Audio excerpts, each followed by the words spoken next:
daginn og velkomin í Silfur Egils. Fólk spyr mig stundum þetta stef sem spilað hérna. Ég meina sem ekki fyrirspurnir það hvað sé hægt að finna þetta lag, en það ekkert lag, það bara þetta stef sem samið að Barða Guðmundssyni fyrir Silfur Egils sem var á Skjá einum og hefur haldið sér. Þetta gott stef og ég sé ungt fólk sem hefur heyrt þetta einhvern tíma það var litli krakkar vildi fá að hafa þetta lag einhvers staðar, en það sem sagt bara þarna. En við ætlum að vera mikið á vettvangi stjórnmálanna í dag. Það náttúrulega stendur yfir tilraun til stjórnarmyndunar og alls konar hræringar í kringu það við fáum í þáttinn fulltrúa allra flokkana sem eiga menn á þingi. Það kannski mæðir mest á þeim sem eru að reyna að mynda ríkisstjórn, en við skiptum svona dálítið út hérna í þessum þætti og það sem sagt koma allir hingað. Seinni í þættinum fáum við Þórhildi Sunnu Ævarsdóttur úr Pírötum, Ólaf Ísleifsson úr flokki Fólksins, Þorstein Sæmundsson úr Miðflokknum, Lilju Alfreðsdóttir úr Framsóknarflokki. En hérna hjá mér sitja núna Helga Vala Helgadóttir úr Samfylkingu, Ari Trausti Guðmundsson úr Suðurkjördæmi, VG, þar sem gæti farið að gjósa. Já, já. Ertu ekki spenntur? Heldur betur. Ég er spenntur en ekki spældur. Ekki spenntur, já.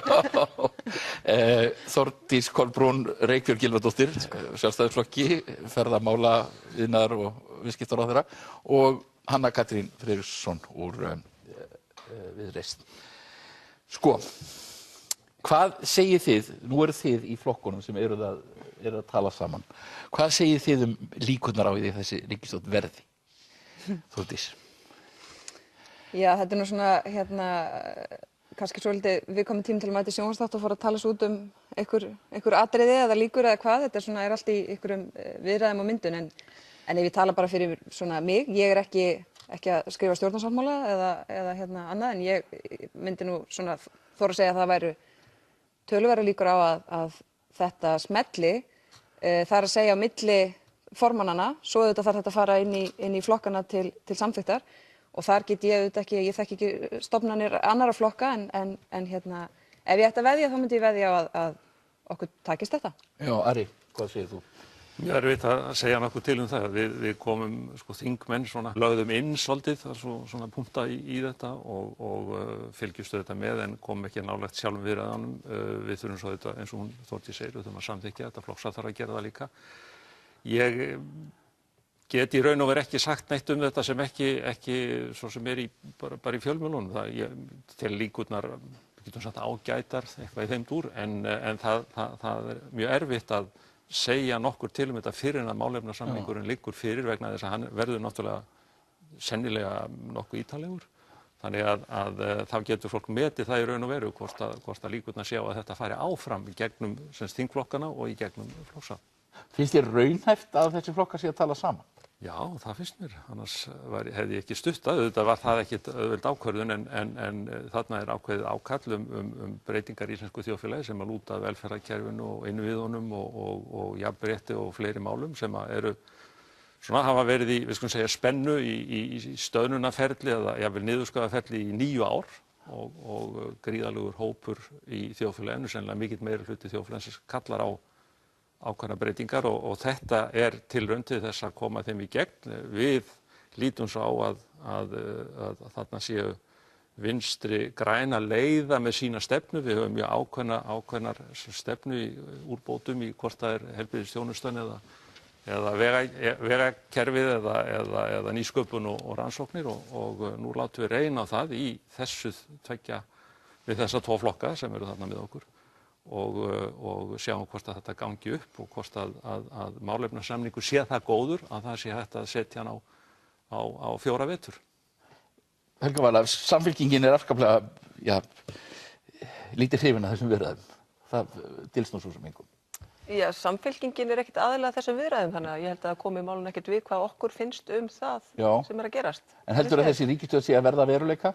Já, alveg eins. Þetta þau eru allavega að gefa þessum viðræðum, það eru 2 vikur frá því að síðustu viðræður slitnuðu sem að Framsókn leyfði að lifa í 3 daga, þannig að ég held bara að það sé mjög mikill vilji til þess að fara í þessa ríkisstjórn, að minnsta kosti leyfaðu þessu að fá góðan tíma, þó að flokkarnir séu núna svolítið að bíða eftir hvað var gaman í Miðfirði hjá Framsókn í gær.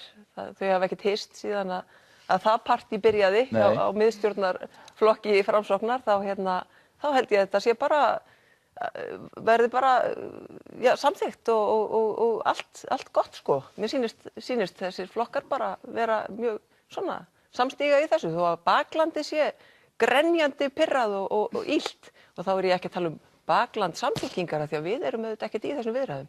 Það svolítið verið svona teikna upp eins og samfylkingin sé einhver player þarna sem auðvitað bara viltra. Ég skil ekki alveg af hverju þau horfa ekki frekar á það sem að gerast í sínum flokki heldur en hvað einhverjir að tala um einhverjum öðrum flokki. En sko, hvernig heldur þú að Vinstri-grænum myndi reiða af í svona stjórnarsamstarfi? Já, það fyrir eftir bara hvað þau eru duglega að fá sitt fólk til þess að ganga í takt. Það gekk mjög illa að fá Vinstri-græna til þess að ganga í takt í síðustu ríkisstjórn sem þau voru í. Þar hlupu 6 þingmenn VG út á mjög erfiðum tímum.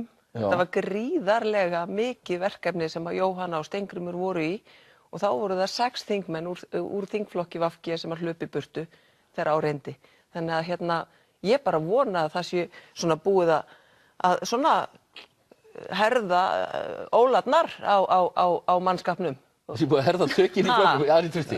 Þetta mjög móðulegar og skemmtilegar pælingar. Sko, okkar flokkur náttúrulega lýðræðislegur flokkur og menn taka afstöðu eins og þeim hentar, eða þeim finnst innan í sér og rökhyggjan segir til og ég alveg sannfærður það að þau eiga náttúrulega eftir að Rósa Björk og Andrés Ingi eftir að skoða þennan málefnasamning og geta þetta samþykkt hann, þó þeir hafi ekki verið samþykkt því að fara í formlega viðræður, það bara ósköp eðlilegt. Við skulum nú vona að hinir þingmennirnir skoði líka samninginn. Já, ég var ekki að meina það, þó að þau skoða hann, þá skoðum við hann auðvitað líka, annað væri nú skrítið. En gott og vel, ég held að sko, hvernig sem farið í þessar viðræður, hvort það væri þessi ríkisstjórn eða einhver önnur, að þá ríkisstjórn að setja alltaf erfið og það aldrei auðvelt í sjálfu sér að fá hvorki heila flokka til þess að samþykkja þetta endilega eða eiga við allt sem kemur upp á. Þannig að ég lít svo á að undir verkstjórn Katrínar og með góðan málefnasamning, með stóran hluta Vinstri-grænna auðvitað bakið þessu, það ekki þannig að þó að baklandi sé að deila eða margir séu reiðir eða sárir, að þá það auðvitað fjarri því að þarna séum einhverja rústun að ræða. Þetta í þokkalegu standi. En þú hefur ekki áhyggjur af því að þarna eru 2 þingmenn og Rósa finnst mér nú vera býsna bara nokkuð herska, hún kemur í fjölmiðla og talar um að hún muni ekki styðja þetta nema og við getum alveg séð fyrir okkur jafnvel að hún fari úr flokkum og ég meina þá strax farið að höggvast í raðirnar af ríkis. Það alveg hárrétt, en ég meina það val hvers og eins að stýra sinni ferð í pólitík og eflaust við höfum misst félaga, við munum missa kjósendur sennilega einhver leyti, en við munum örugglega fá félaga og fá kjósendur út á þetta vegna þess í raun og veru að þá verið að stíla upp á það að það verði, við skulum bara segja, borgað tilbaka það sem af fólki var tekið af ýmsum orsökum í árum saman og nú bara komin tími til þess að snúa við blaðinu og við teljum okkur geta gert það svona og ef við uppskerum vel, nú gott og vel, ef okkur mistekst þá verðum við að hlíta því. Sko það þurfi ekki nema 3 þingmenn að detta fyrir borð. Alveg hárrétt. Þá það farið, þá það gengur. Alveg hárrétt. Það ekki meina það. Nei. Hanna Katrín, þið í Viðreisn hafið verið dálítið duglega að tala um þetta að þarna sé að verða til stjórn þjóðernisíhalds. Þetta hef ég heyrt frá fleiri en einum úr ykkur röðum. Hvað eigið þið við? Og við erum kannski, og bara svo ég byrja á því, svo ég fá nú líka að leggja mitt lóð á vogarskálarnar í spámennskunni, þá held ég að það sem, svo ég tek bara undir með það sem að sagt hefur hér í borðið, ég held þessi tölvöra líkur á því og mikla líkur á því að þessi stjórn verða veruleika og byggja það annars vegar á því að það hafi verið svona tiltölulega mikil rópar viðræðurnar og menn lýst svona ánægju með framgang mála og svo finnst mér líka kannski að þetta hafi verið í spilunum svolítið lengur en menn vilja vera láta, ýmist að vísbendingar um það.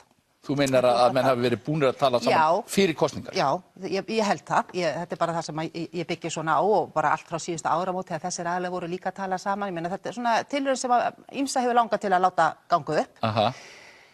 Og það verið að tala talsmenn hafa rætt ákveðna sögulega sátt sem ég svo áhugavert hugtak í þessu vegna þess að við erum að tala það töluðu flestir flokkar ef ekki allir fyrir ákveðnum verkefnum sem að þyrfti að ráðast í og voru mörguleyti í gangi en það sem að hefur greint á milli leiðina þessu og þar ekki síst hugmyndafræði vinstri og hægri þannig ef menn ætla að ná sátt þar þá sé ég ekki alveg hvernig það gerist þá með því að menn geri það með því að grípa ekki til ákveðna aðgerða og þá það kannski liggur það fyrir að menn munu ná samstöðum eyðslu á peningum en síður öflun þeirra og þá vekur maður ákveðin að ríkisafgangur að þetta sé svona eitthvað konsept aðferðafræði sem gangi upp þegar vel árar en komi niður á okkur þegar fer að kólna í hagkerfinu en ef að þetta sem sagt hinn sögulega sátt þá kannski önnur sátt sem þessi flokkar virðist ná, ég að koma þessum íhaldið, að hinn ásinn sem þá íhald frjálslyndir, þar ná þessi flokkar saman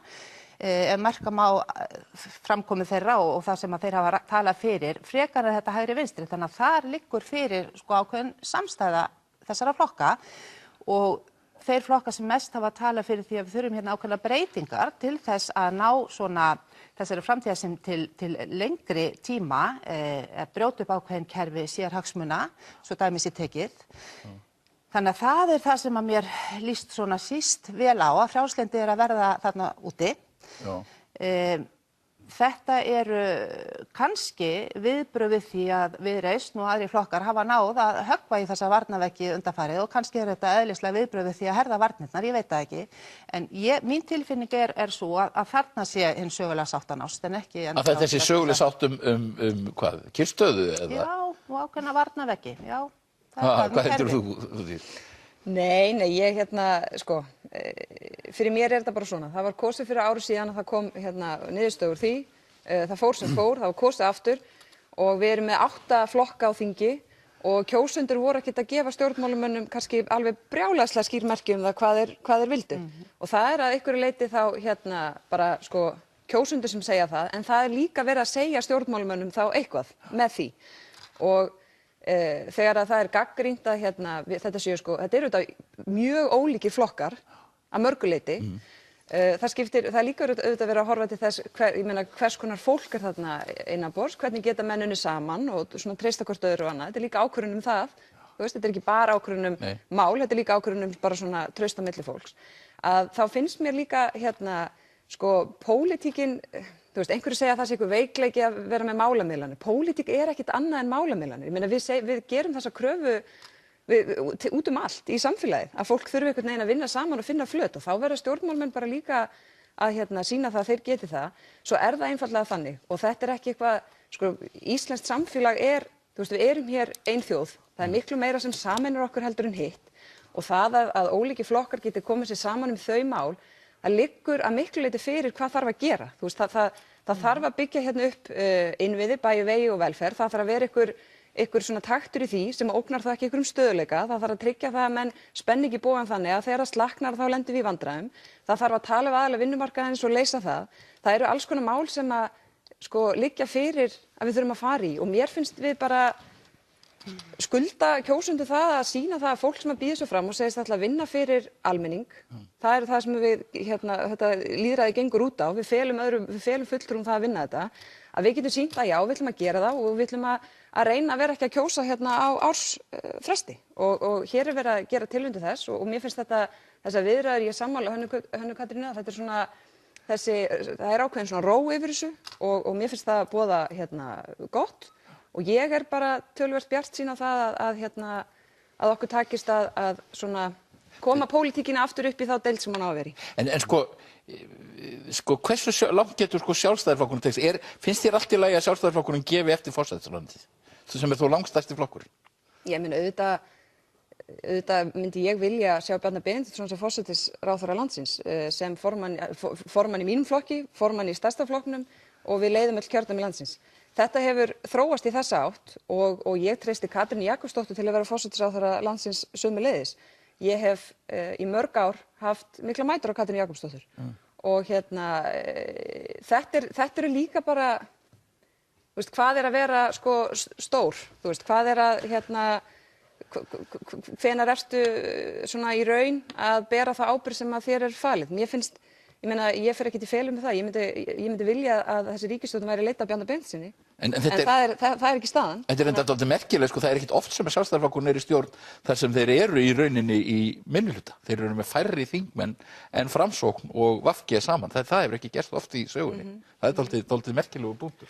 Já. En það er líka merkilegt þá að stilla þannig upp að þeir tveir, sko... Já, nei, þeir eru ekki saman, en það er samt þess að yfirleitt þegar Sjálfstæðisflokkurinn hefur verið í stjórn, þegar hún náttúrulega oftast verið í tveggja-flokka-stjórn, þá hafa þeir yfirleitt alltaf verið með, sko, meirihluta þingmanna inn á bak við stjórnina. Ein forsenda fyrir þessu náttúrulega það að sko, staða Sjálfstæðisflokksins hún hefur breyst verulega mikið. Þeir hafa mist dálítið, þannig að þeirra staða ekki svo sama hún var fyrir 10-15 árum þegar þetta var langstærsti flokkurinn og var í hverju einustu ríkisstjórn sem var til. Nú bara staðan önnur. Við hefðum gjarnan viljað sjá Samfylkinguna í þessum viðræðum. Vegna þess að á milli okkar í fyrri viðræðunum gekk ekki hnífurinn. Nei. En það þeirra ákvörðun, svo að það svo sem lítið annað en það að segja varðandi það sem Hanna Katrín segir, að það nú ekki alveg rétt að það eigi nú kannski ekki að skoða neina kerfisbreytingar. Það verið að tala Salex-samkomulagið, það verið að tala bankakerfið eða sem sagt, við skulum segja efnahagsstrúktúrin eða efnahagsbygginguna. Það verið að ræða breytingar í jafnréttismálum, það verið að ræða loftslagsmál. Þetta eru allt saman hluti sem að varða kerfisbreytingar á vissan hátt vegna þess að við komumst ekki áleiðis til dæmis í umhverfismálum og Íslandi öðruvísin að gera ýmsar kerfisbreytingar. Þannig að ég alveg sannfærður það þó ég hef ekki séð þennan málasamning að í honum verða bæði sem sagt við getum kallað þetta dægurmálefnin sem eru sem sagt þá úrbæturnar sem að fólk að kalla eftir í innviðum og velferðarþjónustu en það verður líka tekið á ákveðnum málum jafnvel stjórnarskránni tekið ákveðnum málum sem að við getum allt saman kallað kerfisbreytingar. Þannig að þetta nú einfaldlega sama kerfisbreytingar sko. En menn hafa nú ég held ég lesið 3 greinar eftir menn úr VG og Sjálfstæðisflokki, Óla Björn Steingrím og Kolbeinn Proppé, þar sem eru mjög sárir yfir því að vera kallaðir menn og vera vændir það að vera ekki ófrjálslyndir og þeir tala allir að þetta sé merkimiðapólitík. Þetta ekki svolítið merkimiðapólitík? Ekkert frekar en öll önnur pólitík. Nákvæmlega, skilgreining á frjálshyggju liggur alveg fyrir. Það bara þannig og eitt af því sem skilgreining frjálshyggju frjálslyndi. Þetta var freudianskt. Hérna eitt af því sem ein af skilgreiningum á frjálslyndi fyrir utan marga hluti sem við erum sammála vonandi eins og jafnrétti og víðsýni umburðarlyndi og annað er að draga úr afskiptum ríkisvaldsins og síðan að brjóta niður kerfi sem hafa verið sett upp og eiga að þjónka ákveðnum sérhagsmunum og það er ekki síst það sem við lítum á þetta og síðan til viðbótar við aðra hluti. En hvaða kerfi eru þetta? Kerfin sem við höfum í dag sem hafa verið settið varnarveggir, það eru settið varnarveggir landbúnaðinn okkar, sjávarútveginn okkar, gjaldmiðlinn okkar. Þetta er allt kerfi sem eru ætluð til þess að þjóna hagsmunum ákveðinna afla í samfélaginu. Við þekkjum þetta öll, þau eru réttlætt á því að þetta sé betra fyrir alla svona, einhvers konar brauðmálakenning, en staðreyndin bara svo að menn skorti bara annarkvort hugrekki eða sýn til að fara í að breyta þessu til þess að allir njóti ákveðans af. Og þú telur að það verði engar breytingar á þessu? Ég sé það ekki fyrir mér, en svo er líka annað ef ég má aðeins, að við tölum rosalega mikið og það hefur verið í fjölmiðlum það að þarna mætast þessi pólar, vinstrið og hægrið í Sjálfstæðisflokki Vinstri grænum og óánægjan liggur öll Vinstri grænna megin ef maður talar baklandið. Mér finnst mjög áhugavert að horfa og fylgjast með Sjálfstæðisflokknum, fara í þessa vegferð, allir sáttir við ef marka má. Þannig að aftur kemur að því, hvar þá þessi sátt? Hverju að ná samstöðum og hver hinn raunverulegu markmið? Þú meina þessi sáttum að VG gefi eftir eða? Nei, þú ert að tala að Sjálfstæðisflokkurinn virðist vera að gefa eftir og á baklandi í Vinstri grænum þeir sem eru með einhvers staðar, það óróleiki þar innan raða þeirra. Það verður ekki varið slíkan sjálfstæðismegin, ekki annað en bara mikla ánægju með nákvæmlega þessa stjórnarmyndunar viðræður. Hvað eru menn svona ánægðir þar? Hverju eru menn að ná fram? Af því ekki það efnahagsáherslurnar, ekki það. Þú veist það svo sem erfitt að tala þetta þegar stjórnarsáttmálinn ekki fyrir, ég tek nú undir með sessunett mínum hérna.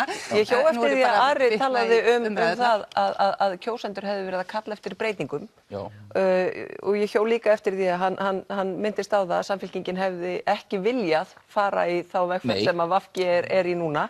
Ég svona velti fyrir mér hvort að það að fara í ríkisstjórnarsamstarf með Sjálfstæðisflokki og Framsóknarflokki sé merki breytingar hjá vinstri hreyfingunni grænu framboði. Af því að Sjálfstæðisflokkurinn var í síðustu ríkisstjórn, Sjálfstæðisflokkur og Framsóknarflokkur voru þar síðustu ríkisstjórn og báðar ríkisstjórnirnar sprungu bara í loft upp og voru með eindæmum óvinsælar. Síðasta ríkisstjórn lifði í 8 mánuði og fylgið við þá stjórn var í frjálsu falli allan tíman og það sama má segja fyrir ríkisstjórn. Þannig að ég svona velti fyrir mér hvaða breytingar VG sjá með því að ganga inn í þetta form. Ég held að þetta sé einmitt ekki merki að það sé verið að svara þessu kalli breytingar sem að kjósendur svona kölluðu eftir. En líka, það hefur líka verið svolítið athyglisvert að hlusta á Katrínu Jakobsdóttur í gær sem og Þórdísi Kolbrúnu í viðtali sem ég hlustaði á Bylgjunni í morgun sem var endurflutningur. Þar tala þeir breytta tíma í stjórnmálum af því að stjórnarandstaðan á að fara að hegða sér einhvern veginn öðruvísi. Þær gerðu þetta báðar og maður hugsa með sér, hvernig væri að líta aðeins í eigin barm og hugsa hvernig ætlum við að breyta stjórnmálunum þegar við verðum í meirihluta? Ætlið þið að láta okkur stjórnarandstaðuna algjörlega það að breyta pólitíkinni? Alls ekki. Þetta er svolítið sérstök lína. En af hverju vill Samfylkingin ekki bara fara með í þessa ríkisstjórn? Þú veist, henni stóð til boða að fara með. Já, af því að við erum ekki eingöngu að horfa á völd í landinu. Við erum líka að horfa á siðferði, við erum að horfa á hvað hefur átt sér stað að undanförnu. Við erum að tala MeToo, við erum að tala leyndarhyggju, við erum að tala uppreist æru, við erum að tala Panamaskjölin, við erum að tala ótrúlega marga hluti sem svona í prinsippinu sýna okkur að það sé komið tími á að ákveðin flokkur sem eru þetta stendur óskaplega veikur í dag og óvenju veikur ef við horfum á söguna. Sjálfstæðisflokkurinn, ég held að það sé komin tími á og ég held að það sé nauðsynlegt fyrir þjóðina að Sjálfstæðisflokkurinn fái bara svona smá frí til þess að kjarna sig, til þess að átta sig á því fyrir hvað stöndum við og hvernig ætlum við að taka til í þessari pólitík og einmitt þetta breytt landslagi í pólitík af því að eftir hrun þá Sjálfstæðisflokkurinn alveg eins og hann var síðustu 50 árin. Í stjórnarandstöðu 2009-13 þá voru þau alveg trillt þó að þau áttu þessu fullkomlega á því að það var verið að taka til eftir þeirra stjórnarsetu. Þannig að hvernig þessi flokkur kemur fram og þau eru löskuð og formaðurinn þetta stórkostlega laskaður að þá telur Samfylkingin og það er algjörlega, það er ótrúlegt að ferðast landið og fara á fundi með fólki af því að það ríkir mjög mikil samstaða þetta að Samfylkingin eigi ekki að fara í þessa óboðslegu vegferð sem að vinstri græn því sem að menn að tala að VG sé að veita Sjálfstæðisflokknum uppreist æru? Já, þetta er auðvitað voðalega skemmtileg stríðni og svona en auðvitað þrá sjálfstæðismenn að spritta sig með VG. Það er að segja reyna að þvo af sér allt bjakkið undanfarin ár með hinum hreina og heilaga flokki VG af því þau auðvitað koma mjög mikið þannig fram og hafa alltaf gert og meira segja í samstarfi við Samfylkinguna þá komu þau og hegðuðu sér líka svolítið þannig að þau væru svona þarna væri hið hreina afl hvort sem að hreini vinstriflokkurinn eða hreini umhverfisflokkurinn eða hreini kvenfrelsisflokkurinn að þá það alltaf þetta hinir eru bara svona tækifæris þannig að þetta verður bara, ég held að þetta verður bara mjög áhugavert fyrir okkur að fylgjast með þessu. Hvað segirðu Ari? Ég er nú skáld og ég get auðvitað farið að grípa í skemmtilega samlíkingar sko, ég get ekki talað pólitík akkúrat á þessum nótum vegna þess að málið einfaldlega þannig að við höfum þessa stöðu sem uppi núna og það er ákall á það sem að ég hef nefnt hér áður og við erum að reyna að bregðast við því með nákvæmlega þessum gjörðum og ef að þetta að ræða einhvers konar hvað ég var að segja einhvern uppgjör á vinstri vangnum eða eitthvað slíkt, ég vil benda á það að það var engin flokkur sem að lýsti því yfir að einhver annar væri óstjórntækur, skilja hann ætti að fara í frí, ekki Samfylkingin fyrir kosningar og það gerði það reyndar engin flokkur og það ræddu allir við alla fyrstu umferð hérna formanna og annað slíkt, skiljiði, vegna þess að frammi fyrir þessum 8 flokkum, frammi fyrir stöðunni, frammi fyrir við skulum segja stanslausum nánast niðurskurði, ef við tökum bara heilbrigðiskerfið sem var nú kannski mál málanna. Ef okkur tækist núna að setja í þetta 10, 12, 15 milljarða, svo ég nefni bara eitthvað út í loftið, breyta strúktúrnum á heilbrigðisþjónustunni þannig að það væri farið eftir þeim stórkostlega flottu plönum sem eru til hjá landlækni og hjúkrunarrýmin og annað slíkt. Vilja menn þá kalla það eitthvað hérna sem ekki ætti að gerast eða að það væri einhvers konar rangt stjórnarmynstur ef að þetta tækist. En sko, ég held að allir flokkarnir séu sammála að þetta sé verkefnið. Og eins og hann sagði áðan. Þetta var að lýsa Sjálfstæðisflokknum sem einhvern veginn bara ósnertanlegur. Já, ég meina, sko, saga allra flokka á Íslandi skjöldótt. Misskjöldótt, svo ég taki það nú fram og menn það ólíkt í hvaða flokki þú hvernig þú lítur á menn töluðum að Steingrímur og Co. væri að fremja landráð með Icesave og þið þekkið þessu umræðu og ef að þetta ætti að ganga þannig til að það var ekki hægt að mynda ríkisstjórn nema með ákveðnum flokkum þá verða menn að gera það og ákveða fyrir kosningar og lýsa því yfir að svona á stjórnarmunstur að verða og kjósi það og þetta og þetta og þetta erum við sammála og kjósið okkur þannig. En það væri líka ein leið að hlusta bara á það hvað kjósendur að... Ég held að Sjálfstæðisflokkurinn verði aðeins að fá að svara fyrir sig. Já, sko, það er líka ein leið að bara hlusta á það hvernig kjósendur að kjósa. Ég meina, Samfylkingin getur talið sig vera hér að tala fyrir hönd þjóðarinnar en það einfaldlega þannig að Sjálfstæðisflokkurinn samt áfram stærsti flokkurinn í landinu. Og ég ekki þar með að segja að Sjálfstæðisflokkurinn ráða öllu og halda áfram að einhvern veginn. Ég meina, við erum með fyrsta þingmann í öllum kjördæmum landsins. Þannig að sama hvað einhver annar stjórnmálaflokkur segir einhver þurfa að fá frí, það eru kjósendur sem ráða því. Að það þurfa að spritta ykkur? Já, það þarf ekki að, ég bara fín sko, það þarf ekki að spritta mig eða mína félaga held ég.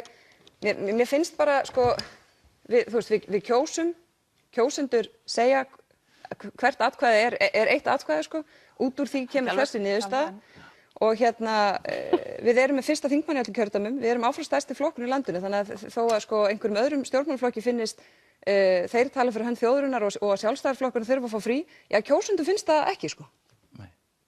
menn líkamnast ekki í næsta flokki þegar þeir fara að vinna með honum sko.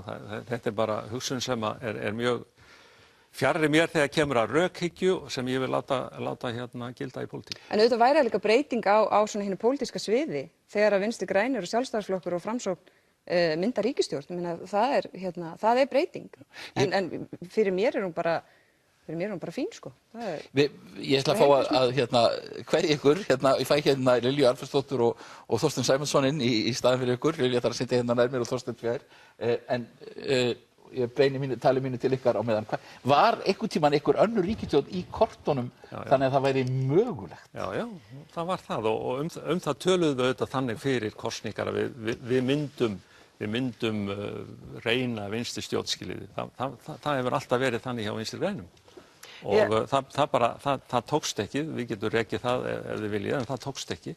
Og núna er hinn möguleikinn 5 flokkastjórn með 33 mönnum með Viðreisn og Flokki fólksins einhverju slíku.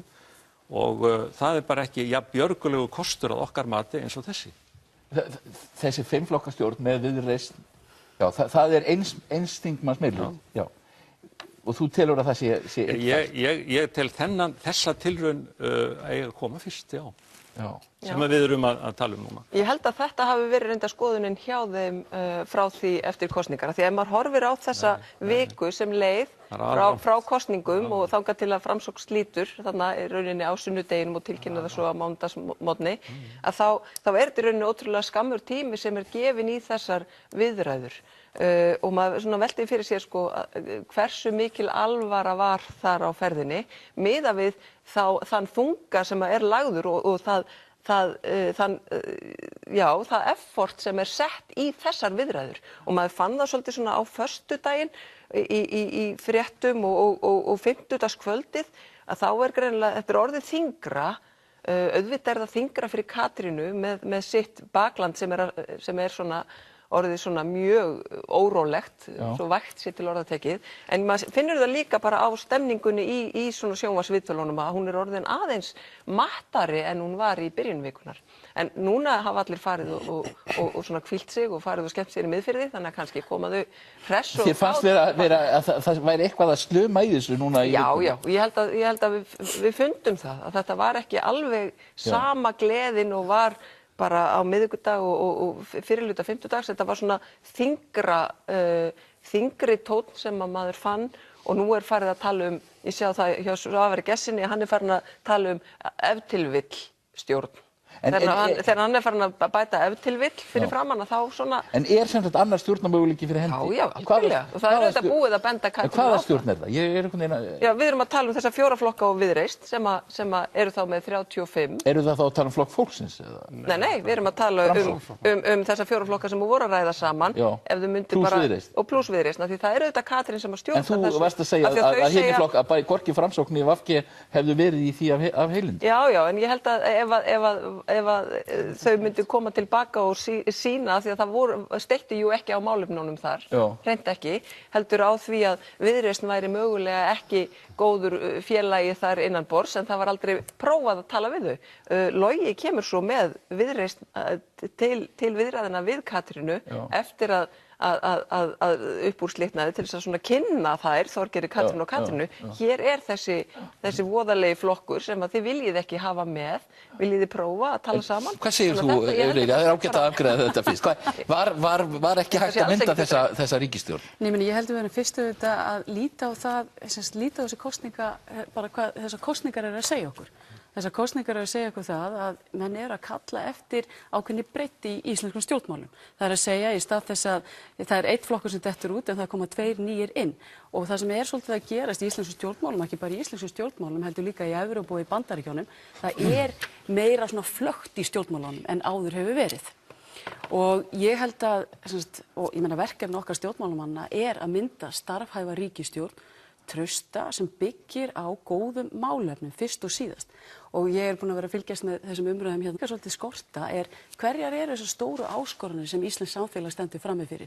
Hvernig ætlum við að leysa þau mál?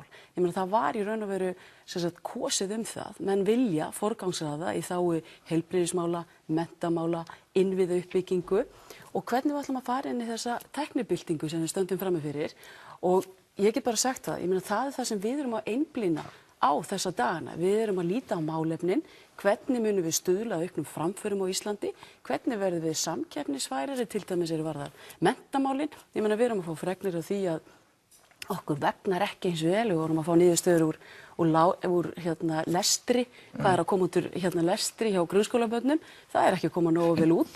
Og þannig það sem ég er að segja stjórnarmyndun, hún mun snúast málefni fyrst og síðast, ná þessir flokkar saman að gera það og þannig að við séum að undirbúa Ísland undir framtíðina, það skiptir mestu máli. En heldur telurðu líkur á því að úr þessu verði, að þetta náist saman? Það sem við erum að gera núna þessa dagana, við erum bara að vanda til verka, við gefum okkur ákveðin tíma, það ríkir traust á milli þessara aðila og svo sjáum við hvað kemur út úr þessu og auðvitað eru alls konar greiningar á því nákvæmlega hvernig Katrín Jakobsdóttir stemt eða hvað Sigurður Ingi segir eða hvernig þetta en það sem ég vil segja við þurfum að fókusera á málefnin, númer 1, 2 og 3 og ég hef líka svolítið gaman að þessari merkimiðapólitík sem allir eru í og ég er svolítið hissa til dæmis á nýjum flokki eins og Viðreisn eina sem kemur frá þeim þessa dagana, það eitthvað svona að setja einhvern merkimið eða stimpil og tala íhald, tala stöðnun.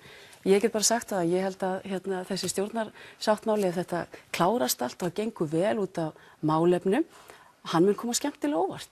En það reyndar eitt mál sko sem maður gæti til dæmis, ég nú búinn að missa Viðreisn hérna út úr salnum, en það innflutningur á landbúnaðarvörum sem gæti orðið mál eftir þennan úrskurð EFTA-dómstólsins.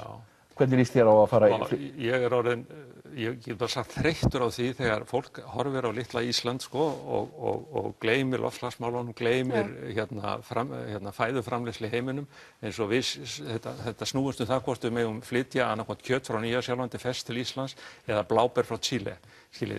Þetta sem sagt, nútíminn, hann gerir ráð fyrir því að þegar fólk að tala landbúnað eða fiskveiðar eða matarframleiðslu yfir höfuð, þá sé þetta rætt heildrænt og það að ræða hjá okkur stór átak sem þarf að gera í landbúnaði, bæði varðandi sjálfa framleiðsluna, varðandi kolefnisbindingu og varðandi það að lágmarka vistspor allra þeirra vara sem við neytum. Og ef þetta horft á þetta svona, að þá þurfum við að skoða innflutning í öðru ljósi heldur en bara það að fólk geti keypt þær vörur sem það langar í á einhverjum lægri prís en framleiddur hér innanlands. Þetta snýst málið. Þér finnst ekki skipta svo miklu máli hvort að þetta fluttin, þá hvort að má flytja fersk kjöt í svona einu stóra saman? Jú, sko, svo komum við að alls konar bakteríufræðilegum og svoleiðis pælingum sem jú búið að vara mjög sterklega við vegna þess hvernig okkar bústofn og hvað við höfum verið einangru lengi og verksmiðjuframleiðsla í búum erlendis ekki til þess að hrópa húrra yfir og eitthvað svoleiðis. Ég að horfa á þetta í stærra samhengi, það að segja út frá loftslagsmálunum, út frá matarframleiðslu, út frá yfir höfuð bara framtíð samfélaga í heiminum. Það það sem skiptir máli þessum líka. Ég ætla bara rétt að fá þitt komment á þetta og kannski ykkur, finnst þér koma til greina að fylgja þessum úrskurði? Nei, við þurfum bara að setjast yfir málið, nákvæmlega hvernig það lítur allt út og ég sammála því sem Ari Trausti að segja varðar loftslagsmálin. Við þurfum að líta á þetta heildrænt. Já, en bara þetta? Nei, við þurfum bara að sjá nákvæmlega hvernig landið liggur í þessu og ég meina það skiptir auðvitað líka mjög miklu máli að varða til dæmis bara sýkla, hvernig menn sýklanotkun og annað slíkt. Við munum auðvitað setjast bara yfir þetta og mynda heildræna stefnu hvað þetta varðar. Og mér finnst líka þessi umræða varðandi frjálslyndi og frjálsviðskipti, það alveg ljóst að Ísland þarf að vera virkur þáttakandi í alþjóðasamfélaginu. Við byggjum okkar hagsæld á því að geta flutt okkar vörur og aukið okkar verðmætasköpun. Þannig að það algjört lykilatriði fyrir okkur að vera með öll þessi mála á hreini varðandi samkeppnishæfni og ég meina ein stóra áskorun framöndan það hvernig aukum við verðmætasköpun á Íslandi. Það ljóst að við þurfum að auka útflutning og sá útflutningur, hann verður byggður á hugviti í miklu meira mæli og þess vegna vil ég sjá það inn í framtíðina að við höfum miklu meira að menntakerfinu okkar. Þetta ekki bara kennarar og krakkarnir í skólanum, þetta allt samfélagi sem þarf að taka sig á hvað það varðar og ef við ætlum að vera samkeppnisfær og halda þessum háu þjóðatekjum sem við höfum, okkur höfum vegnað alveg gríðarlega vel hvað það varðar. Þannig að ég segi, ég meina þetta er heildræn stefnumótun sem við þurfum að huga að. Þorsteinn, heldur þú að þessi ríkisstjórn verða veruleika? Ég svo sem veit ekkert það.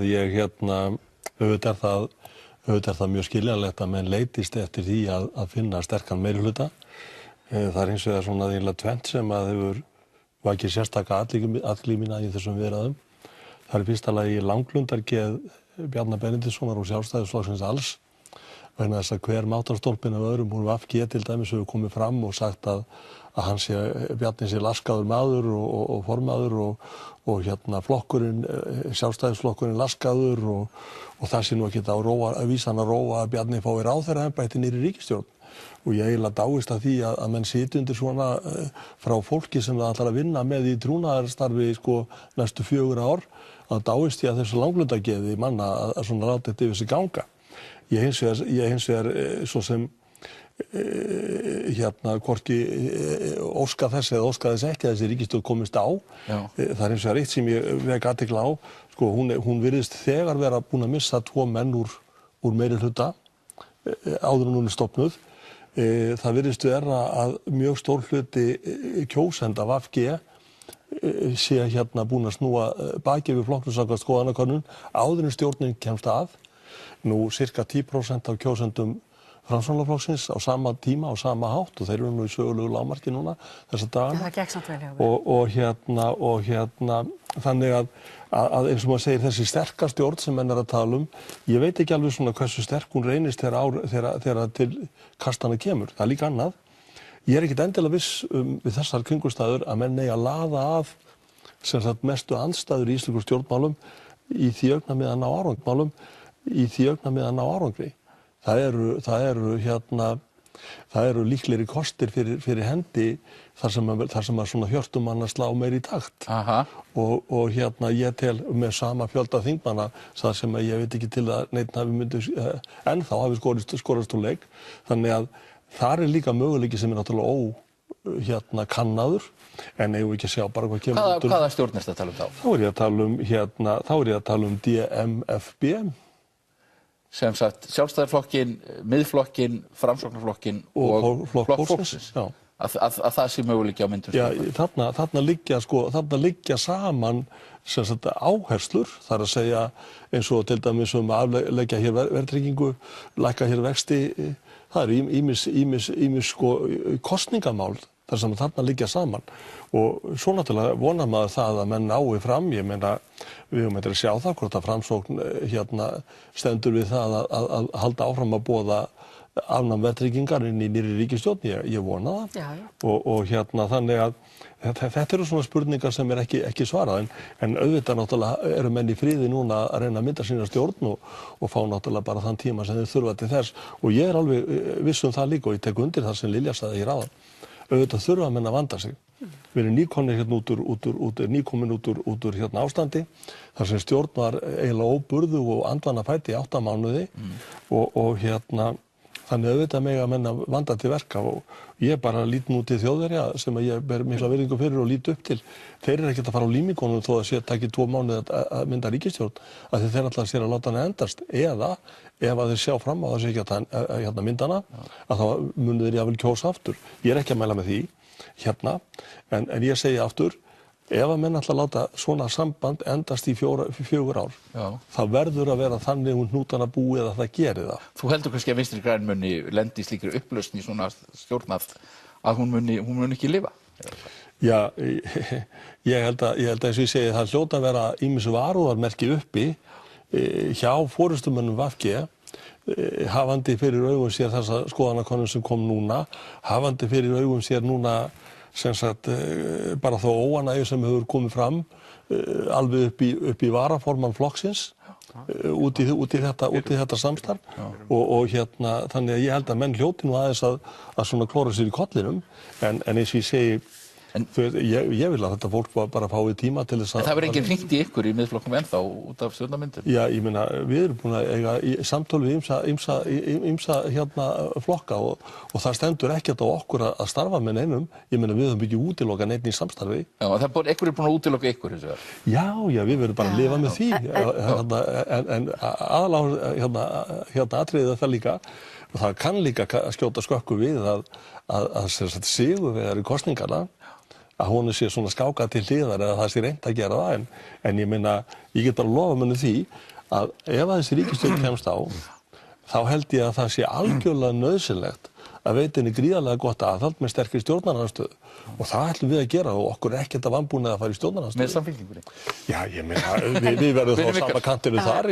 En ég held að þetta snúist líka það fólk verður að hafa trú á því sem það er að gera. Ég meina, nú er verið að gera drög að stjórnarsáttmála og það er verið að einblína á mjög góð og mikilvæg verkefni fyrir íslenskt samfélag og ég held líka að það þýðir ekki að vera að láta skoðanakannanir endalaust hafa áhrif á sig. Ég bara minni á það, við vorum ekki að mælast inni hérna í Reykjavík í aðdraganda kosningana, en það þýðir ekkert að hugsa þannig eða fipast, menn verða bara að halda áfram ef menn hafa trú á því sem þeir eru að gera, telja þessi að vinna að framfara málum og eru svona að horfa á þau, þá skiptir það þetta mestu máli en ekki hvað gerist tímabundið í skoðanakönnunum eða annað slíkt vegna þess að það eru mjög spennandi tímar í vændum, það eru áhugaverðar áskoranir sem við stöndum frammi fyrir og það er auðvitað það sem við eigum að einblína á og það er í ýmis tækifæri, við erum að tala fyrir endurskipulagningu hérna fjármálakerfisins, það þarf að gera það. Hægt að gera það með Sjálfstæðisflokknum?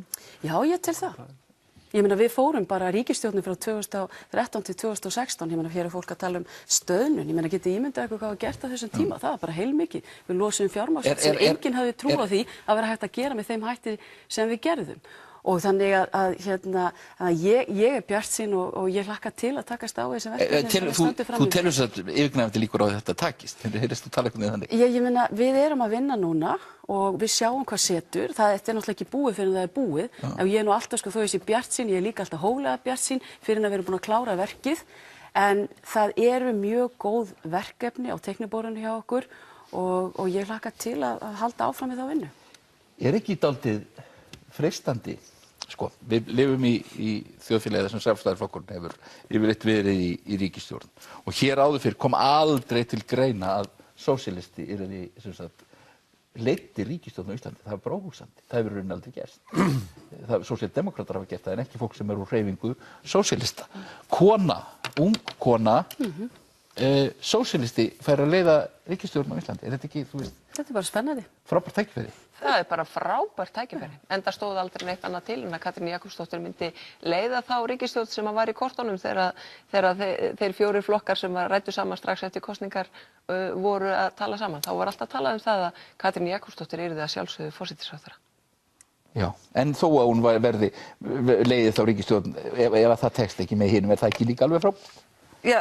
Er það ekki alveg frábært? Já, ég meina hún verður auðvitað ekki ein, þannig að ég er búin að segja mitt álit á þeirri ríkisstjórn sem er í kortunum, að því að Lilja talaði breidd og merkimiðapólitík, að þá er svolítið sérstakt að það er bara talað breidd, hægri vinstri, en einmitt ekki þennan sem er íhald og frjálslyndi. Ef að maður minnist á það, þá er það merkimiðapólitík og þetta er svolítið athyglisvert að Lilja og Steingrímur og Óli Björn, þau mynda svona þennan þríhyrning með það flagg að þetta sé merkimiðapólitík að maður talar eitthvað annað en hægri vinstri eða frjálslyndi bíða eftir því að sjá hvað kemur út úr þessu áður en menn fari að merkja þetta íhald eða hvað ef við hlustum á marga, það er mjög merkilegt að það er allir mjög mikla fyrirfram skoðanir á málefnasamningum og á vinnubrögðunum, á hugsanlegu trausti. En þingmenn VG höfðu nú mjög miklar skoðanir á Sjálfstæðisflokknum fyrir kosningar. Alveg gríðarlega miklar, þó að þeir væru ekkert búin að setjast niður með þeim. Og höfum það enn. Ég ætla bara að benda á það að það er sagt að það séu margir sem að séu mjög óánægðir, en það eru líka margir máttastólpanir sem þú kallar á, sem eru ánægðir. Og þetta er fyrrverandi varaformaður sem varst að minnast á, Björn Valur, en aðalmálið er þetta. Hann er mjög. Aðalmálið er þetta að það eru málefnin sem að sjást í þessum málefnasamningi sem koma til með að hugsanlega breyta afstöðu innan VG, kjósenda, og ég ætla að sjá næstu skoðanakönnunum með mér þegar málefnasamningunum. Nú ætla ég að biðja ykkur að Ólafur Ísleifsson og Þórhildur Sunna Ævarsdóttir. En var ekki gaman hjá Framsóknarflokknum í Miðfirði? Jú, það var mjög skemmtilegt. Já. Laugarbakka. Myndir þú geta unnið með Miðflokknum? Ég? Já, ég meina við hefum sagt að við útilokkum ekki neitt flokk og það er bara ekki boðið í íslensku stjórnmálum að útiloka vegna þess að hér eru 8 flokkar sem voru kjörnir á þing. Já. Og það er bara, það bara virkar ekki á mínu mati. Ég ætla að spyrja ykkur. Þið eru komin hérna í lok þáttar. Ég misti tíman aðeins úr höndunum og vitlaus glukkan hérna sem var árvokk í miður. Hvernig líst ykkur á þessa stjórnarmyndun? Haldið þið að hún verði, Ólafur? Það er svona komið ákveð eggjarhljóð í menn, heyrist manni. Þannig að, en auðvitað er þetta ekki búið fyrir það búið, eins og varaformaður Framsóknarflokksins er búinn að útskýra hér. Þetta er auðvitað mjög söguleg tíðindi ef að leiðtogi íslenskra sósíalista verður leiddur hérna í stól forsætisráðherra í umboði Sjálfstæðisflokksins sérstaklega. Já. En það er auðvitað mjög glæsilegur ungur stjórnmálamaður sem þar er á ferð. En þetta eru náttúrulega spennandi tímar og ég get fullvissað það að málefnasáttmáli þessar ríkisstjórnar verður lesin mjög gaumgæfilega. Ef að þessi ríkisstjórn verður mynduð þá get ég sagt það að Við munum að sjálfsögðu styðja hana til góðra verka en eins og aðra ríkisstjórnir þá þarf hún auðvitað á öflugri stjórnarandstöðu að halda og okkur ekkert að vanbúnaði að sinna því þýðingarmikla hlutverki í lýðræðisríki. Hvernig líst þér á þessa ríkisstjórn ef hún verður til? Hvernig líst mér á hana? Já. Ég hef svolítið áhyggjur af henni. Já. Það verður að segjast. Aðalega vegna þeirra ástæðana fyrir því af hverju við kusum núna. Yfirhylmingu í höfum háttmálinu sem að flestir ættu nú að kannast ágætlega við núorðið og mér finnst skrítið að ætla enn eina ferðina að leiða flokkinn til valda sem sprengir ríkisstjórn út af slælegum vinnubrögðum og valdníðslu og yfirhylmingu og leyndarhyggju. Mér finnst þetta svolítið svona, ef ég ætti að taka líkingarnar á þetta, þá Sjálfstæðisflokkurinn svolítið svo ofdekraður unglingur sem maður lærir ekkert að haga sér fyrir maður tekur af honum vasapenninginn. Og þegar það gerist trekk í trekk að Sjálfstæðisflokkurinn sprengir ríkisstjórnir út af einhverjum persónulegum hneykslismálum formannsins, að þá það líka ábyrgðar hluti. Það nefnilega mikið talað ábyrgð og Vinstri græn og Framsókn tala líka mikið ábyrgð og að það sé ábyrgðar hlutur að mynda hér stöðu og ríkisstjórn og svo framvegis, þá finnst mér líka vera ábyrgð að láta fólk sem að ítrekað misnota vald sitt sæta ábyrgð fyrir það. Það líka ábyrgð falin að leiða ekki síendurtekið flokk sem að hefur brotið af sér til valda af því að hann lærir ekkert af því. Hann mun ekkert læra og það mun ekkert breytast ef það alltaf eitthvað reiðubúin að leiða Sjálfstæðisflokkinn til valda. Þá breytist ekki neitt. Sko, þið hafið sagt í Pírötum að þið viljið ekki vinna með Sjálfstæðisflokknum og ekki með Miðflokknum. Já, við höfum sagt að til þess að þessi flokkar teljist stjórntækir og samstarfsfærir að þá þurfi þeir að gangast við mistökum sínum, biðjast afsökunar og finna einhverja leið til þess að bæta ráð sitt. Og það eitthvað sem ekki að finna hjá leiðtoga Miðflokksins, né leiðtoga Sjálfstæðisflokksins ef að því ber að merkja heldur. Og við höfum ekki sagt að við útilokum samstarfið á, en við höfum hins vegar sagt að til þess að það geti átt sér stað, að þá þurfi fólk að gangast við mistökum sínum og taka ábyrgð. Og það kemur ekki til greina að vinna með þessum flokkum fyrir að þið gera það? Nei, ekki fyrir að þið gera það. En mér finnst líka bara sjálfsagt mál að þeir gera það. Mér finnst sjálfsagt krafa að þeir gera það og mér finnst skrítið að þeir séu sjaldnar spurðir eða bara nánast aldrei spurðir. Hvenær þeir ætla að taka ábyrgð og hvers vegna þeir gera það ekki. Sérðu ykkur aðra ríkisstjórn í kortunum? Já, ég meina við í Pírötum og við Reisn og Samfylkingin buðum til dæmis upp á mjög frjálslyndan kost fyrir Framsókn og Vinstri græna til þess að ganga í. Og við teljum það vera bara mjög raunhæfan valkost. Það sé þetta byggja ríkisstjórn í kringum ykkur, en flokk fólksins? Má ég kannski aðeins koma inn í þetta? Mér finnst það stundum ekkert merkjum ákveðið frjálslyndi að vera endalaust að útiloka fólk. Ég bara að vera að segja það. Og eins og staðan í íslensku stjórnmálum og ekki bara hér, þá hún flókin. Menn þurfa að hugsa út fyrir boxið og eina leiðin fram á við, og ég þreytist ekki að ítreka það verður að finna sátt ákveðin málefni. En Lilja, ég var ekki að útiloka neitt, ég var að segja að þetta eru skilyrðin fyrir því að það sé hægt að vinna með þessum flokkum. Ég er samt að segja vegna þess að það voru 8 flokkar kosnir og þeim var fjölgað á Alþingi Íslendinga en ekki fækkað. Þannig menn voru ekki að biðja endilega skýrari línur. Kjósendur eru að biðja okkur að mynda starfhæfa ríkisstjórn framfara mál. Það eru skilaboðin. Á formaður ykkar og Sjálfstæðisflokksins að biðjast afsökunar? Ég get alveg verið formann Sjálfstæðisflokksins og í sjálfu sér heldur ekki verið formann Miðflokksins nema að því leyti að formaður Miðflokksins hann sagði af sér sem forsætisráðherra þjóðarinnar og tók þar með ábyrgð á sínum þar sem að fyrir hann hafði komið eða hans gjörðum eða ekki gjörðum. Og ég held að engin maður á Íslandi sem ég þekki hafi tekið jafn rækilega ábyrgð á sjálfum sér eins og sá ágæti maður, Sigmundur Davíð.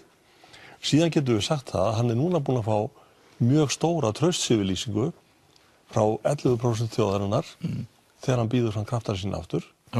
Og flokkurinn okkar sem sagt á glæsilegustu innkomu nokkurs nýliða í sögunni. Þannig að það segir kannski töluvert hug kjósenda til þessa ágæta einstaklings. Enda er það líka, það er bara, íslenskt þjóðfélag, það er bara rosalega vel mannað að það getur ekki nota krafta manns eins og Sigmundur Davíðs, það er bara svoleiðis. Er ykkur að tala við ykkur ríkisstjórnarmyndun, Ólafur? Það er nú ekki mikið borið á því. Nei. Sem hafa sagt að innflytjendastefna ykkar sé þannig að það sé ekki hægt að tala við ykkur? Við erum bara með ábyrga og hófsama stefnu í því. Hún byggist á skilvirkni og og ábyrgð í ríkisfjármálum, hún að norskri fyrirmynd og myndum við þá ekki geta unnið með helstu flokkum í Noregi, það eitthvað svipað. Já, við höfum sagt að þó að það sé vissulega áhyggjuefni hvernig Flokkur fólksins hefur leyft sér að tala útlendingamál, að þá í samanburði við hvernig Sjálfstæðisflokkurinn hefur haldið á dómsmálaráðuneytinu og komið fram við flóttamenn og innflytjendur, við nefni mjög nærtækt dæmi bara lekamálið eða nýjustu reglugerðina sem að sviptir fólk sem á að vísa úr landi framfærslunni en leyfir þeim samt ekki að vinna fyrir sér og skilur það eftir að vona völ. Stálhnefinn hans Óla Björns, Ásmundur Friðriksson. Ég veit ekki hvað sessunautuminn að fara þegar hún að vísa til einhver sem við eigum að hafa látið okkur munn fara. Við höfum aðalega lagt áherslu á þessa norsku leið, 48 stunda leiðina.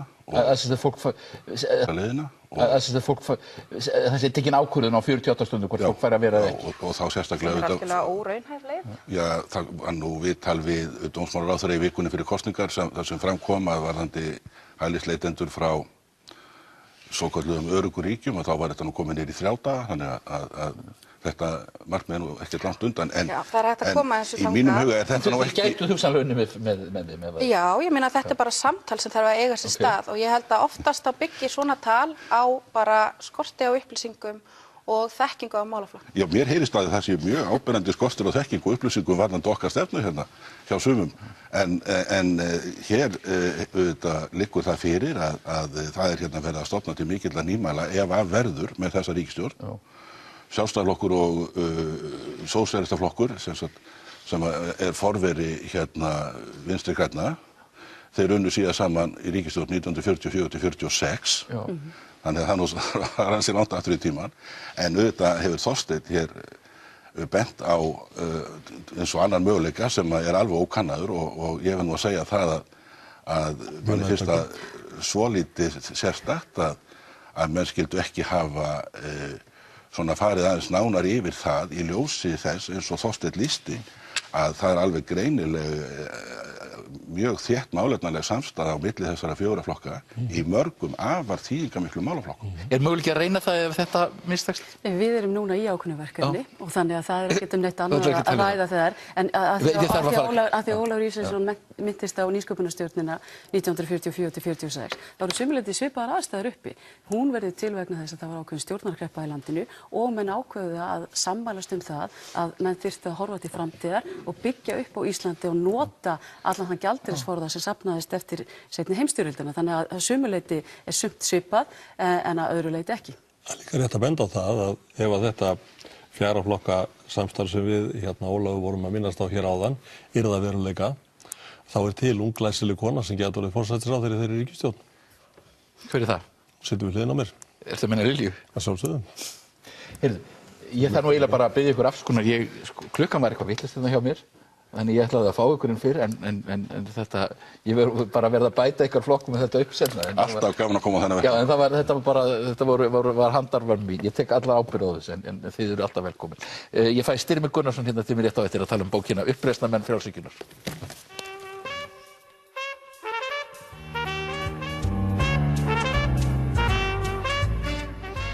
Hingað kominn Styrmir Gunnarsson. Það verður nú svona frekar skemmriskinn hjá okkur Styrmir en þú ert að gefa út bók sem heitir Uppreisnarmenn frjálshyggjunnar, byltingin sem aldrei varð og þú ert að skrifa Sjálfstæðisflokkinn, þú ert að skrifa Ísland í ýmsa hluti og það er kannski svona hluti sem að vekja athygli hjá manni eins og það að þú segir að varðandi hrunið að gamla Ísland hafi farið í felur en birst aftur eins og ekkert hafi í skorist. Já, ég held að það kemur mér þannig fyrir sjónir að gamla Ísland sé komið aftur og það nýja Ísland sem margir byggust við hafa ekki séð dagsins ljós. Já, og það eru ýmsir hlutir sem þú hefur áhyggjur af í því sambandi og það er til dæmis efnamunur. Nú horfa stundum á tölur tekjuskiptingu en þetta er kannski ekki síður spurning eignaskiptingu. Já. Ég held að það hefur alltaf verið þannig í þessu litla fámenna samfélagi að efnamunur mætti ekki verða mikill. Og það er ekki skoðun sem ég hef komið upp núna. Þetta er skoðun sem hefur birst í leiðurum Morgunblaðsins áratugum saman. Við skrifuðum mikið þetta á viðreisnarárunum að efnamunur mætti ekki verða mikill í okkar samfélagi. og ég algjörlega sannfærður að það svona grundvöllur fyrir því að það verði hér svona viðunandi fyrir fólk að búa, að efnamunur verði ekki of mikill og hann hefur orðið of mikill. Og það það kannski aðalega munurinn á eignastöðu, það ekki? Kannski fyrst og fremst, en þetta hefur orðið auðvitað með ýmsum hætti. En sko, þú talar að hér sé kannski komin upp einhver svona ný stétt. Já. Hver þessi nýja stétt? Sko þetta sama þróun hér og öll Vesturlönd og þetta sama umræða hér og öll Vesturlönd. Það að verða til einhvers konar elít á Vesturlöndum og svo allir hinir. Það sama að gerast hér. Og við þurfum ekkert annað heldur en bara að skoða launa ákvarðanir í kjararáðs í þágu æðstu embættismanna, stjórnmálamanna á síðasta ári til þess að sjá hvað að gerast hér. 34% kauphækkun til þessara hópa, til þessara fámennu hópa, marga mánuði aftur í tímann og hvað svo? Fá aðrir launþegar núna á næstu vikum og mánuðum 34% kauphækkun? Ég held ekki. En við erum með samfélag þar sem að sérhagsmunaöflin eru mjög sterk og þau eru mjög sterk til dæmis inn í Sjálfstæðisflokknum sem þú skrifa nú mikið í þessari bók. Já. Hvað hægt að gera til að vinna bug á sérhagsmunaöflunum á Íslandi? Mín skoðun svo hefur verið það lengi að eina leiðin til þess sé hið beina lýðræði. Það sé bara hið sameiginlega afl fólksins í landinu sem að getur ráðið við þessi sérhagsmunaöfl sem eru þess í dag og önnur á morgun. Það eru önnur sérhagsmunaöfl á ferðinni núna heldur voru fyrir hrun. En eina afli sem ræður við þetta, það hérna í beina lýðræði. Það bara að ákvarðanir sem þjóðin sjálf tekur, eins og til dæmis gerðist í Icesave-samningunum, Icesave-málinu. Og ég tel að sama eigi að gerast innan Sjálfstæðisflokksins. Að innan Sjálfstæðisflokksins þá eigi það að verða hinir almennu flokksins, menn sem eru svona 40-50.000 talsins, sem eigi að taka megin ákvarðanir, grundvallar ákvarðanir. En sko, þú hefur ekki mikla trú á því hvernig markaðshyggjan hefur virkað á Íslandi. Þú talar að markaður hérna hafi verið afskræmdur og að hér séu sko gríðarleg tilhneiging til einokunar. Mín niðurstaða svo að raunverulega hafa aldrei verið til frjáls markaður á Íslandi. Það bara byggist á náttúrulegum ástæðum og forsendum. Við erum eyja. Við getum ekkert farið. Við getum ekki farið við landamærin eins og Danir til Þýskalands eða til Svíþjóðar. Við bara erum eyja og það þýðir það að hér hefur ekki verið og er svo fá. Það hefur ekki verið raunverulegur frjáls markaður. Þar á leiðandi þá hafa lögmál markaðarins ekki geta virkað hér. Og þetta bara hlutur sem við verðum að horfast í augu við og taka á. En svo þú telur líka að sko ný frjálshyggjan svokölluð, það hafi aldrei sigrað hérna eins og menn hafa haldið fram.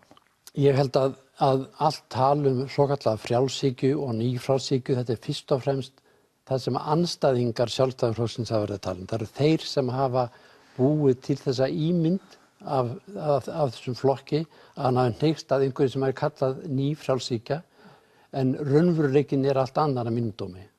Ég tel að hinir svokölluðu frjálshyggjumenn í Sjálfstæðisflokknum að þeir hafi verið á árunum 91 til 2009 verið að framkvæma stefnumálin sem framkomi í leiftursókn gegn verðbólgu fyrir kosningadag 1979. Það er eitt sem þú varar við í bókinu, það er það að útrásarvíkingarnir séu að koma aftur. Já, ég hef svona varpað því fram til umhugsunar og umræðu hvort það sé sjálfsagt mál að þeir komi aftur með mikla fjármuni eins og ekkert hafi í skorist. Og ég held að þjóðin mun ekki satt þessi við það. Getum við einkavætt bankana í svona samfélagi? Við getum ekki einkavætt bankana án þess fyrst að gjörbreyta öllu lagaumhverfi bankana. Það er óhugsandi að mínum dómi að einkavæða nema með miklum breytingum. Við verðum að læra af fenginni reynslu. Og ég held að það sé minnst ástæða til þess að þjóðin ræði það hvort þessi sjálfsagt að hinir svonefndu útrásarvíkingar að þeir koma með mikla peninga tilbaka eftir allt sem á undan er gengið og fara að kaupa hér upp eignir aftur. Bara í lokin, þetta var nú styttra spjall en það átti að verða. Segðu mér, hvernig líst þér á myndun þessar ríkisstjórnar? þetta er náttúrulega sögulegt, sósíalisti hugsanlega formaður ríkisstjórn í forsvari ríkisstjórnar með Sjálfstæðisflokk. Mér líst bara mjög vel á þetta og mér finnst að vera óskaplega gamaldags að þér að vera að tala um sósíalista í forsæti þegar við erum að ræða um Katrínu Jakobsdóttur og VG. Sko, þú talar eins og við kaldastríðsmenn töluðum áður, en við hættum því fyrir 25 árum. Og mér finnst líka komið tíminn til að þú hættir því. Já, það er svolítið kallt að stríða alltaf við mér reyndar. En heldur að þetta sé stjórn sem geti unnið að góðum hlutum? Ég hef mikla trú á því, já. Ég held að þessi 3 flokkar eigi meira sameiginlegt heldur en að mönnum kannski finnst, bara vegna fortíðarinnar. En ég held það. En það var náttúrulega talað um þessar sögulegu sættir, því létuð ykkur nú dreyma það stundum? Já, það var kannski á allt öðrum forsendum, sjáðu, en það breytir ekki því að þessi 3 flokkar, þeir eiga margt mjög sameiginlegt, allir eru þeir andvígir aðild Íslands að Evrópusambandinu, allir eru þeir flokkar sem standa við bakið á sjávarútvegi og landbúnaði sem grundvallar atvinnugreinum, þeir standa allir við bakið á landsbyggðinni og svo framvegis, þeir eiga margt mjög sameiginlegt. Styrmir, fólk verður að lesa bókina þína sem að varða því að heyra lengra spjall okkar, uppreisnarmenn frjálshyggjunnar, byltingin sem aldrei varð, eftir Styrmir Gunnarsson. Takk fyrir komuna. Takk.